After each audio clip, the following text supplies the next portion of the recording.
ছাত্ৰ-ছাত্ৰীসকল তোমালোকৰ যেটো অহাকালি আছে জেনাৰেল ম্যাথমেটিক্স অৰ্থাৎ গণিতৰ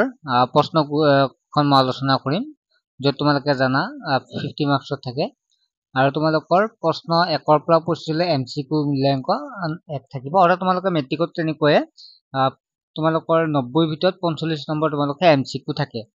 আৰু সেয়েহে ইনটেক্স পৰীক্ষাৰ কোৱেশ্চন পেপাৰ তেনেকুৱা কাটা গৈছে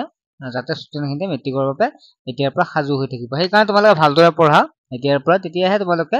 মেট্ৰিকলৈকে এনেকৈ সাজু হৈ গলেহে এটা ভাল ৰিজাল্ট কৰিব পাৰিবা আৰু তাৰ বাবে বহু ছাত্ৰ-ছাত্ৰীয়ে আমাৰ অনলাইন ক্লাছো কৰিছে মই দি থকাৰ এটোৱে কাৰণ হৈছে প্ৰতিটো ভিডিঅ'ৰ পৰা বহু ছাত্ৰ-ছাত্ৰী আমাৰ ক্লাছত জয়েন হৈ আছে কিয়নো বিশেষকৈ আমাৰ ভিডিঅ'বিলাক মধ্যবিত্ত বা দুখীয়া ছাত্ৰ-ছাত্ৰীসকলে চাই আৰু বহু ছাত্ৰ-ছাত্ৰীয়ে টিউচন কৰিব পৰা নাই কাৰণ মাহিলী 500 পৰা 1000 টকা টিউচনৰ ফিজ গ্ৰুপতে আৰু তাতকৈ বহুত হয় যদি পাৰ্সোনালি ল'ব লাগে আৰু বহুত দূৰ যাব লাগে গতে সেইখিনি সুবিধা যেটো আমাৰ অনলাইন ক্লাছতে পাইছে মাত্ৰ 99 টকাত গতে আৰু লগতে 499 পেমেন্ট কৰিলে একে এনুৱেল এক্সামলৈকে পাইছে সুবিধাটো সেই কাৰণে ছাত্ৰ-ছাত্ৰীয়ে জয়েন হৈ আছে বহু ছাত্ৰ-ছাত্ৰী ইতিমধ্যে জয়েন হৈছে আৰু যিসকল হোৱা নাই তোমালোকে যদি ইচ্ছা কৰা হ'ব পাৰা কিন্তু জয়েন হলেও নহব ক্লাছ বিলাক সদায় এটেন্ড থাকিব চেষ্টা কৰিব লাগিব কেতিয়াবা অসুবিধা হৈছে পিছতো চাব পাৰিবা হেতু বেলেগ কথা কিন্তু পৰাপক্ষত তোমালে লাইভত জড়িত হৈ থাকি ক্লাছ বিলাক কৰিবা ক্লাছ বিলাক আমাৰ 7:30 বজাৰ পৰা 8:30 বজালৈকে হয় আমাৰ ৰুটিন আছে ৰুটিন মতে হয় মেলি ৰাতিয়ে হয় ক্লাছ বিলাক চিন্তা কৰিব নালাগে ৰাতিয়ে কৰি দিয়া হৈছে যাতে সকলোৱে টাইম মতে কৰিব পাৰে যেটো WhatsApp নম্বৰ আছে এই নম্বৰতে SMS বা ফোনো কৰিব পাৰিব আমি ইমান পৰ ফোন ধৰিব চেষ্টা কৰো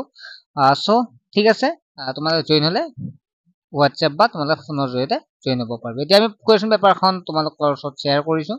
সাবা কিমান পাৰিছা বিশেষকৈ আমাৰ তাত থকা ছাত্ৰ-ছাত্ৰীখিনি কিন্তু পাৰিবই লাগে কাৰণ এইবিলাক আমি পঢ়াইছো ইতিমধ্যে তলক কোনটো পূৰ্ণ হন হ'ব তলক কোনটো একক স্থান 1 থাকিব কোনটো এককত স্থানত 1 থাকিব নেক্সট হৈছে p ডাইৰেক্ট প্ৰপৰ্শনাল টু q যদি p6 হয় q30 p2 হলে q মান কিমান হ'ব তোমালোকে পাই আইছা r1 তে আছে নেক্সট হৈছে তলক কোনটো এটা পৰিমেয় সংখ্যা এটো তেনেকৈ x+1 এৰে হৰণ কৰিলে ভাগশেষ কিমান হ'ব n বৰ্গ আৰু n+1 বৰ্গৰ মাজত কিমানটা স্বাভাৱিক সংখ্যা থাকে দশমিক কিমানটা পাছত এটো সংখ্যা দেখা পাইছে দশমিক বিস্তাৰ সাবধি হ'ব নেক্সট ইয়াৰ মানটো কিমান হৈ গৈছে আমি যেটো অনলাইন ক্লাছ পাতিছিলো তাতো তোমালোকৰ ইয়াৰ পৰা কমন আছে হয়নে আমি ইতিমধ্যে বিলা প্ৰশ্ন দিছিলো তোমালোকক মান উলিয়াব লাগে নেক্সট ইয়াৰ মানটো 10 নম্বৰটো একেদৰে 11 নম্বৰ ইকুৱেটৰ কলন বিধি প্ৰমেয়িকা হ'ব তোমালোকে পঢ়িয়ে আছে চাগে নেক্সট হৈছে উৎপাদীকৰণ আৰ্হি লিখিব লাগে 12 নম্বৰটো নেক্সট হ'ল x² + 7x + 10 দ্বিঘাত বহুপদৰ শূন্যবোৰ হ'ল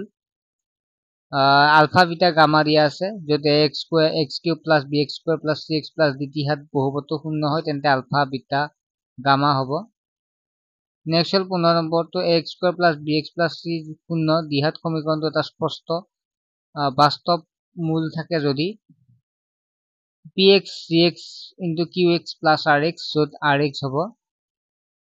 বহুপদ px ৰ লেখে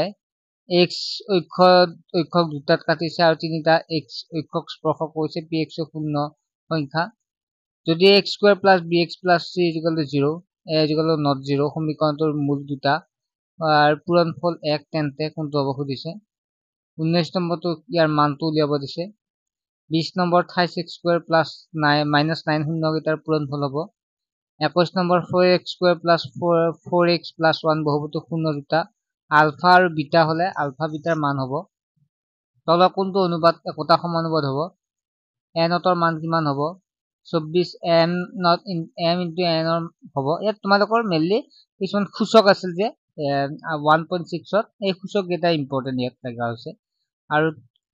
-2 to the power n = 1 হ'ব n ৰ মান কিমান কি হ'ব যুগ্ম নে অযুগ্ম তাৰ পিছত তুমি উত্তৰ দিয়া m ৰ মান নিৰ্ণয় কৰা এটো ইম্পৰ্টেন্ট হয় x² + bc + x² + bc উৎপাদক বিশ্লেষণ কৰিব দিছে মেইনলি ইকুৱেটৰ কলন বিধি ব্যৱহাৰ কৰি গসাউ উলিওৱা ইয়াত লসাউ উলিয়াব দিছে মানে এইবিলাক পাইয়ে আছা ৰুটটো এটা অপৰিমেয় প্ৰমাণ কৰিব লাগে দ্বিঘাত বহুপদৰ নিৰ্ণয় কৰিব দিছে তাৰ পিছত শূন্য উলিয়াব দিছে এইটো 7 নম্বৰটো 8 নম্বৰটো দিয়া আছে দ্বিঘাত বহুপদৰ সমীকৰণটো মূল উলিওৱা বা নিজে পঢ়ি চাইছে থাকে দেখা পাইছা দুটা ক্ৰমিক যোগাত্মক সংখ্যা উলিওৱা যাৰ যোগফল 365 px x cube minus 5x square minus 5x minus 6 plus 5x minus 6 gx x square minus 2 হৰণ কৰা ছাত্ৰ-ছাত্ৰীসকল আশা কৰোঁ তোমালোকে বুজি পাইছা কোৱেশ্যন কৰিব পাৰিবা বুলি কালিৰ কাৰণে চেষ্টা কৰা ঠিক আছে আৰু অনলাইন ক্লাছত জইন হ'লে হোৱাটছএপ নম্বৰ SMS কৰিব